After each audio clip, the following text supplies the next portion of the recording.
G'day guys, just Rob again. Welcome to my very last video for 2012, which is a bit sad I suppose, but I'm sure I'll be back next year in 2013 for, making some more videos for you to watch.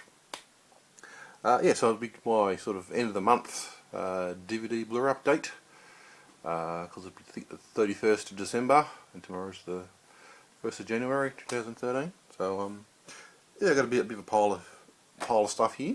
I sort of said, I think I might have said last month I was going to be, try to cut back on my spending, which I did pretty much up to the, last couple of weeks of this month. I had ordered a few things from the month before, and they sort of came, and but I sort of did sort of end up buying some more, because it's sort of that, that time of year we can sort of get a few bargains, with the Boxing Day sales and stuff like that. So yeah, so we're getting into it. So yeah, so I went into Sanity, which have a sort of a 4 DVDs or Blu-rays for $50, which is not a bad deal. So I was in there the other day, and I saw the Dark Knight Rises Blu-ray, I don't know what you call it, the scale edition, the plastic sort of, I don't know, Batman helmet, face, I don't know what you call it, whatever it is, edition. And I was just sort of browsing around, and I sort of went away, and I thought later on, I probably should have picked that up. I think it was only, it was going to be in that, that deal, for $50. So I think it was only going to cost me about $12.50 or something like that. So I went back and got sort of 4 movies, and including that one, and I was sort of standing in line waiting to be served, and I sort of thought to myself, oh, hang on, is this actually the Dark Knight Rises, or is it just the Dark Knight? So I looked down, and it was actually only the Dark Knight, and I thought, oh, well, I'll get it anyway, and then I realised it wasn't even Blu-ray, it was actually the DVD copy. So I thought, well, I could put it, I could go and put it back, but I was sort of halfway in the middle of the line. I didn't really want to, start the back of the line again. So I thought, I'll just bugger it. I'll pick it up. So I sort of, even when I was up the counter, the woman even asked, did I realise it was the DVD copy? And I said, yeah, I know. So that was a bit disappointing. I thought it was actually going to be the Dark Knight Rises, but anyway.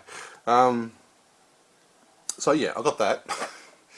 Dark Knight Rises, I don't know what we call it, the scale edition or something, with a little sort of plastic, sort of very cheap, sort of plastic, edition. So, which I guess, I don't know, it's not sort of bad, I'm sure it would look nice on my shelf. So anyway, well, I don't know, I might perhaps trade it away, I don't know, someone might want it, because I've already got this movie on Blu-ray. So, anyway, so that's the first out of the 4 that I got. The next 3 here are actually sort of war films, or war-related, style films. First one's a movie that I'm ashamed to say I haven't seen it for quite a few years, which is a bit of a shame.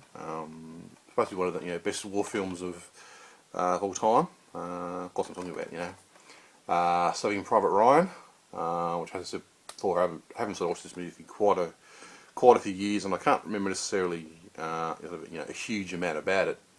But of course, we can't forget the opening scene. I mean, that's just probably one of the most talked about cinematic scenes, I think, in movie history. At least I think it is anyway. I sort of remember sort of going to the cinema and sort of watching it, and sort of that sort of scene came on, and in some ways it really sort of blew me away. I mean, it was sort of the first time I'd ever sort of seen a scene like that. First of all, it was a sort of a big major, almost like a climax scene, where you sort of have these sort of big epic scenes at the end of a war film, don't you? To sort of end the film. But this is actually there's actually going to be a scene actually at sort of the start of the movie, which I thought I'd never sort of seen before, or at least I can't remember sort of seeing before. Now, just the actual sort of real sort of grittiness of it was just a really sort of realistic, lots of blood and people just getting shot, and it's just, I don't know if I'd ever sort of seen something like that before. I mean, we sort of, I don't know, what the best use, I don't know, probably not the best example. We could use like I don't know, a John Wayne film or something, or sort of films that have sort of been made about war. They're always usually fairly sort of tame in certain respects. I mean, obviously there's probably a few that are fairly full on, but we never I don't know. We never really sort of know what we sort of watch these movies, and they never really sort of show us. I don't think really what war was like, and the sort of opening scene where you sort of have all these these soldiers getting off the boat, and they sort of stand up and probably jump off the boat and probably walk probably two steps, and then they get shot and they're dead. You don't sort of see that sort of stuff. You sort of think you're more sort of, I don't know, in some ways heroic in certain aspects. People sort of charging through and killing a few people before they actually do get killed. But in some cases, people just stood up and were just shot within seconds of landing on the beach, type thing. So so I'm actually when I'm perhaps in the mood, I might really sort of perhaps keen to watch this, especially the opening scene again. I mean, just I can definitely, this is years since I've seen it, but I can definitely sort of remember sort of certain parts of that sort of scene, and just the real sort of grittiness and full on sort of chaos of the whole scene, with all these people, all these soldiers running around and just getting shot. And I'd never sort of seen something like that before. I mean, we probably sort of see that a lot more now with things like Band of Brothers and a lot more recent sort of war films. But I think this is, at least for me, this is the very first time I've ever sort of seen sort of, I thought in some ways war being actually sort of shown as it was sort of on film. So that's definitely a great film. Second film, another sort of war film, which I sort of watched probably a week ago, and I'm still sort of, I don't know, still some ways sort of digesting it and fully not really quite sure what to make of it, type thing. Talking about Inglourious Bastards, which I think came out 2009, a couple of years ago, and for some reason I never sort of got around to sort of watching this one. I'm not quite sure why exactly. Quentin Tarantino movie. So yeah, sort of, it's really, I'm not quite sure what to make of this completely. I think in some ways it's sort of, I mean, I'm a fan of Quentin Tarantino. I just sort of going to the film, sometimes sort of what he's, to me he seems like a bit of a, I don't know how to describe, he seems like a bit of an immature child sometimes, I think, Quentin Tarantino. A lot of these sort of films are really sort of, I don't know, so in some ways really sort of, I don't know, I wouldn't say childish, but very sort of, teen and very sort of, I don't know, very, I don't know how to explain it, but I think he can be some bit of an immature sometimes, which is not a bad thing. He does make good films and stuff. But I think, but in terms of this film was actually quite different to what I was expecting. It was actually quite a serious film, and wasn't as sort of wasn't really sure how he was going to sort of. Yeah, because he's obviously we're talking about pretty sort of heavy issues with war and the Nazis and people getting killed and stuff like that. So in some ways I wasn't too sure he was going to make it a bit of a comedy or what sort of film it was going to be. But yeah, I thought it's actually a really good film. Probably some people might say probably his best film. It's really very well put together movie. I thought it had a really great sort of storyline to it, and really great sort of acting. Apart from Brad Pitt's accent, I thought that was a bit, I don't know, a bit off. I think he sort of had like an English accent, an American trying to play an English accent, and which I think, I don't know, in some ways perhaps it was supposed to be like that, but it was sort of a little bit off-putting in some respects. But yeah, great storyline. Just really, obviously the Quentin Tarantino, really sort of famous for dialogue and some great sort of long sort of dialogue scenes, which in some ways I think perhaps are sort of in some of his recent films. Sometimes those scenes that get a bit too long. I think, and he just needs to sort of cut a minute here and cut a minute or two here and there. I think in some of his scenes. But anyway, I mean, it's the storyline essentially, if you don't know, it's sort of about. The film sort of starts out with sort of it's like a family sort of hiding in like a basement or a cellar, and there's this because they're Jewish, so they sort of have to hide from the Nazis, and sort of this Nazi hunter sort of comes to the house and has this conversation with the person upstairs that they've sort of been hiding this family in the basement, and this big sort of scene talking about like it's a scene about to do with talking about sort of I guess well, so much that's what the sort of film's about, having sort of a identity. There's a real difference between the Jewish people and the Nazis, or what okay, it's lots of different. I don't know, in terms of war too. I mean, you sort of one side not necessarily squeaky clean, and compared to the other side, both sides sort of ended up doing quite horrible things to the other side and stuff like that. The Nazi hunter eventually sort of does find out about the family in the cellar, and kills the family, but one girl the little girl managed to sort of survive, and she sort of runs out, and then sort of years later the girl obviously grows up and she owns like a cinema, and she sort of finds out that they want to have play like a sort of a Nazi film in her cinema, and about like a real life, well, in the movie, a real life soldier who very like a war hero type thing. So the film's about him, and so all these sort of top level Nazi generals, and even the Führer, Hitler is being invited to this cinema to watch this big event, this big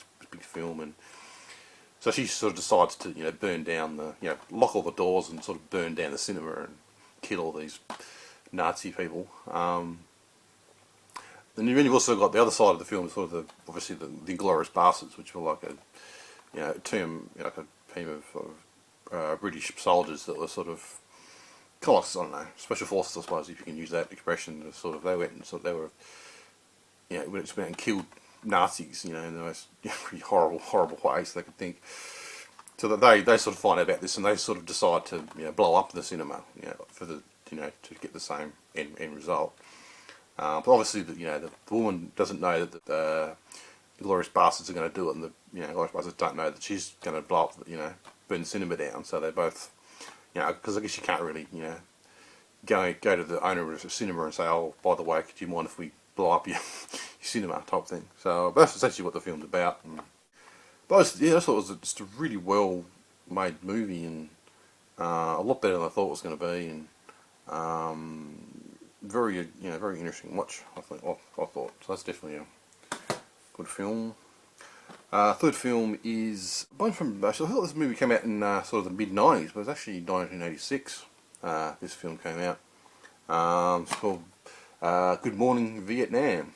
Actually, at the time it was a very sort of popular film when it came out, and I guess I don't know what to say, it's like groundbreaking, but it was another sort of film where it's sort of a mixture between sort of comedy and sort of real serious issues, obviously war and stuff. And I mean, I'm not a fan of I don't know, call me a bit stuck up, but I'm not a sort of fan of having sort of comedies, set in wartime. I think it's in some ways a bit disrespectful in some ways.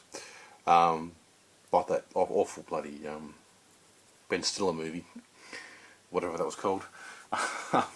Which I didn't sort of finish watching, but anyway, that's another review. But this is, Rob Williams, it's like a radio DJ, and he sort of comes to Vietnam and to sort of take over, to obviously entertain the troops and sort of pass on information and stuff like that. Of course, sort of at that time, there was a lot of sort of the radio was very sort of controlled with the information that was sort of talked about, like the sort of the radio stations would sort of limit certain stories and only sort of broadcast certain material over the airwaves, and a lot of the sort of the modern sort of rock and roll music was sort of banned at the time. You couldn't play that on radio, and Rob Williams came in and sort of said bugger that, and played a lot of recent at the time sort of controversial rock and roll music, which is I guess in some ways pretty tame today. And also did a few sort of broadcasts, which is risking information that he supposedly wasn't. And I mean, I think the film, I've sort of read the special features, and it was saying that the film think the script for it was written like, I think it was 1979 or something, but it took till 1986 to sort of get the film made, because a lot of the studios wouldn't touch it, because they reckon it should either been, it needed to either be all comedy or a serious film. They couldn't sort of have both in the same sort of film, sort of thing. So it took ages for someone to one of the film studios to sort of pick it up. And it's also before, I think it was very sort of, I don't know, groundbreaking again at the time to sort of have this sort of film. I guess in some ways a comedy, and it sort of also brought up a lot of serious issues, like this big sort of event of a bombing in one of the local restaurants, and talking about the the Viet Cong type thing. Definitely, I did quite enjoy the movie, and it is a well-made movie, and perhaps just a little bit, wouldn't say dated. It's just perhaps a little bit tame, I think. But I mean, at the time, it was a fairly big, I don't know, perhaps a bit controversial type thing. But yeah, definitely was definitely a good movie, and I have sort of been wanting to rewatch it. Next film was one I was going to pick up for quite a while, just to to add more to my Arnold Schwarzenegger collection. I got Conan the Barbarian, which I have sort of seen before a long time ago, and have sort of wanted to rewatch it again. And this was actually a pretty good movie, I thought, really. Obviously a bit cheesy, and perhaps a bit over the top, I suppose. But this actually had a decent sort of storyline to it, and decent acting, and good sort of action scenes, good sort of fighting action scenes in it, and I thought it was actually a really good movie. Not sure what to say about it really, but just if you sort of like, I don't know, barbarian type movies, I guess this would be a good one. It's also got what's his name? I was going to say Samuel L. Jackson. That's what it is. James L. Jones in it as well.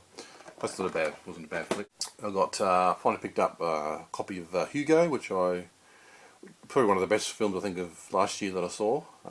Great sort of story to it, and very sort of, I don't know how to explain it, very sort of, in some ways I think it's a bit of a tribute to film and some of the early sort of pioneers of film and stuff. Martin Scorsese obviously directed it.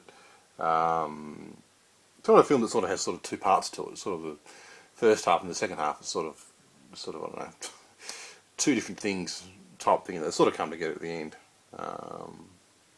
So the first half's sort of about a boy and about him, and the sort of second half's a bit more sort of about a tribute to film type thing. But definitely a great film, and obviously people know a lot about it, so I won't need to go too much into that one. Star Trek, I think it came out in 2009, which I thought was actually a really good film. I think my friend came around one day and asked if I wanted to watch it, and I wasn't too keen. I'm not, I didn't think it was going to be that great of a movie, but it was actually quite a good movie, really. Great sort of storyline to it, and has Spock in it, the original Spock,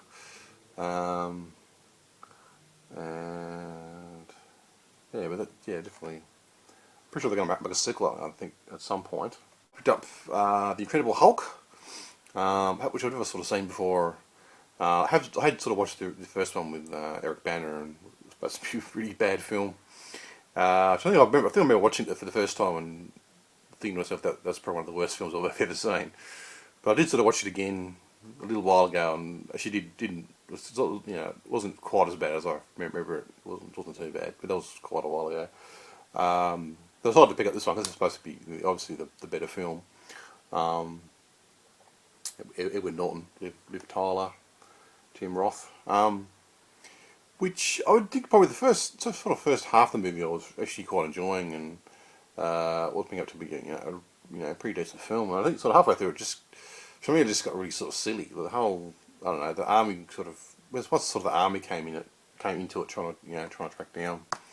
The whole thing, I just sort of became really sort of silly, and I don't know, it was sort of stupid army coming in trying to get this weapon. Obviously Hulk's supposed to be a weapon which they can use to fight the enemy, and I don't know, just at that point it just sort of got a bit sort of silly, I thought. But it wasn't too bad a film, but definitely the first half was definitely, you know, really entertaining. I thought just the second half kind of let it down for me a little bit. Then I went back into Sanity again. I think it was yesterday or the day before, and picked up another sort of 3 for $20 deal. Picked up a Nicolas Cage movie, which I've never sort of seen before, leaving Las Vegas. I think 97 came out or something like that. Or could we tell you wrong on that? No, 95 perhaps. This was actually quite a good film. A bit hard to watch, sort of R-rated. It was very bit sort of depressing. Kind of a cross between, I guess, American Psycho and Pretty Woman. A type thing that's had to sort of describe it, I suppose. Essentially, it's about Nicolas Cage, and he's pretty much a full-blown alcoholic. He sort of, at the start of the film, he's like I think like a film producer or something, but he's you know, the alcohol's just taken over his life. He just, you know, just goes into work and just, you know, doesn't do anything sort of thing. He just, you know, has a really, you know, just, yeah, doesn't do anything sort of thing. He's just, alcohol's just taking over his life type thing. And so he sort of gets fired from that, and he decides to, you know, just sort of, you know, cut his losses and just leave and go to Las Vegas. And I think the idea is to sort of, you know, to basically sort of drink himself to death, just sort of spend all his money in Las Vegas and, you know, just drink yourself to death type thing. But you sort of meets this prostitute, and they sort of, I guess in some ways sort of fall in love, I suppose. They sort of find each other, and they're both, you know, both sort of just pretty much just, I don't know, we'll say dead inside, I suppose, but they're very, you know, unhappy, you know, sort of, I don't know, totally lost the will to live, I suppose, in certain respects. So they sort of, you know, have this sort of mutual kind of love for each other, I suppose. They're both sort of messed up as each other type thing, and sort of have like, you know, sort of romance, and basically really sort of unstable relationship, and really just, he's just a total, you know, alcoholic and just drinks all the time, and she sort of goes out and, you know, sort of her pimp sort of, you know, beats her up when she doesn't sort of bring enough money, and does, you know, horrible things to her, and she, you know, sort of gets beaten up and all sort of stuff, and yeah, it's just, yeah, but it was really sort of, I don't know, really sort of powerful film. I think really interesting to sort of see these two characters just really down the luck, and just totally, just sort of really sort of finding each other, I suppose, and sort of some way sort of, I don't know, depending on each other, I suppose, as, I don't know, get through the day. I don't know.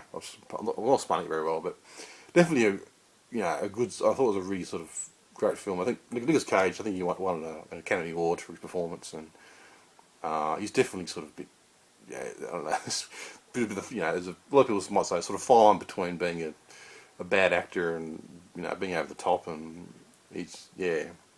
But anyway, I thought that was definitely a great film, and I suppose I hadn't sort of seen it before type thing. Next one is sort of one to add to my Sylvester Stallone collection. A film I haven't sort of seen for quite a while. Tango and Cash. So I can't remember too much about this one, but I'm sure it's a good sort of action flick. And third of all in that sort of set, I got a double feature, which I mainly just sort of bought for The Blind Side, because I'm a bit of a, just don't sort of mind that movie. I sort of, based on true story. I don't mind sort of stories like that, sort of, you know, based on real people type thing. With Sandra Bullock, I'm a bit of a fan of hers. I also got Valentine's Day, which I have absolutely no idea what it's about. It's got a lot of huge stars in it though. Who's in it? Yeah, Jessica Alba, Jessica Biel, Eric Danes, Patrick Dempsey, Jennifer Gardner, Queen Latifah, Ashton Kutcher, Shirley MacLaine, Emma Roberts, Kathy Bates, Julia Roberts, Taylor Swift. Lots of people on that one. So I basically just got The Blind Side, which I think is a really good film. Yeah, so that's that. And then I think the rest are just ones that I sort of ordered last month and just sort of managed to come this week. Got Minority Report, the sort of the digibook edition, which is not a bad sort of sci-fi movie. It's based on Philip K. Dick story, as a lot of the big sort of sci-fi movies are. Definitely not a bad sort of film. I've had sort of watched it a few times, and did sort of quite enjoy that one. And I think it was only like $10 I think for the digibook, which I thought was just absolutely an absolute bargain. A film I have wanted to sort of pick up for quite a while. I haven't sort of seen it. Midnight Express, about sort of a guy that gets, I think, is arrested in Turkey for smuggling drugs. I think he's trying to go back to America. I think so. He's smuggling drugs from Turkey into America, and they've got pretty big strong sort of drug laws in Turkey. So he gets sent to prison for, I think it's for, I don't know, I can't remember. It might even be for life or something. You're totally stuck in there, and it's a really horrible prison. He sort of gets beaten up all the time, and really sort of horrible conditions. Based on a true story apparently, but I have sort of heard that it's not necessarily, the events that happen in the movie aren't true. But I don't know. I suppose you can't get what they say. You can't really get. Don't let the truth get in the way of a good yarn. That's the expression. So, but definitely, it's really sort of another powerful film, and I think Jim Carrey did a parody of one of the scenes in one of his movies. But that's definitely a great film. I picked up for an upgrade, DVD upgrade to Blu-ray of Lord of the Rings, the animated movie, Ralph Bakshi's version, 1978, I think it was. Just got that back to upgrade it. Probably didn't necessarily need to upgrade it. Pretty sure there's not all that much difference really. I got that. I also bought, just randomly found online, Lord of the Rings book. Just got sort of, I don't know, kind of like a storybook, I suppose. I'm not sure you can see it very well, but it's just got a few pictures in it, and I guess the story version, I guess. It's got the kids version, I think. But that's pretty cool. It was only like $5 or something. It's got the cover's pretty much wrecked, but anyway, it's not too bad. Just a bit of, I don't know, collector's item, I suppose. Two more to go. A few sort of old ones. Alfred Hitchcock movie, To Catch a Thief. It's not a bad sort of film. Cary Grant and Grace Kelly, but both really good on screen. I think really great sort of cinematic on screen, I guess. That's definitely a good film. I think Cary Grant's like what you call a cat burglar, don't you? Like he sort of steals things. He's really sort of good at what he does, and he sort of retired at the start of the movie, and but someone's has recently been sort of going about sort of stealing stealing jewellery and stuff like that. So the police are sort of think it's him. So he sort of spends the rest of the film, it's almost trying to clear his name and trying to find out who the real person is, type thing. I thought that was actually a good film. Last one is a Humphrey Bogart movie with Katharine Hepburn, the African Queen. If I can talk. Another film. Actually, I think I might have borrowed this one off my mum. I think she had it on DVD, and I watched it and didn't sort of mind. I think the first sort of half an hour I wasn't really getting into it, but once I sort of finished watching it, it actually wasn't too bad of a film, I thought, really. Just sort of, the whole film is basically just sort of these two characters on like a little sort of boat. That's pretty much the whole movie. Pretty much them just sort of, I think they're trying to escape. I'm not too sure. I can't remember which sort of war it was set through, but they're sort of trying to escape. Might be, I don't know if it's World War II, but they're sort of trying to escape from. I don't know, it might be the Nazis. I don't know. So they're sort of escaping through the sort of the riverways, I guess, on this little boat, and just to try to escape from them, type thing. But definitely, I thought it was a pretty good film, actually. Definitely worth a watch, that one. I think that's it. I'm out of breath a bit. So that's my another huge sort of update. A few nice titles there, I thought. So yeah, that's my last video for 2012. Looking forward to making some more videos next year. Merry Christmas, Happy New Year to everyone out there. Thanks for people that subscribe to me and watch me, leave comments, and I really do appreciate it. And I think I'm going to go out tonight and get drunk. I think think my friends want to go out, like we always do on New Year's Eve and get drunk. Well, I'm not too keen, but I suppose I'll have a few. Anyway, so, yep, thanks for watching, and I'll see you all next year. Bye.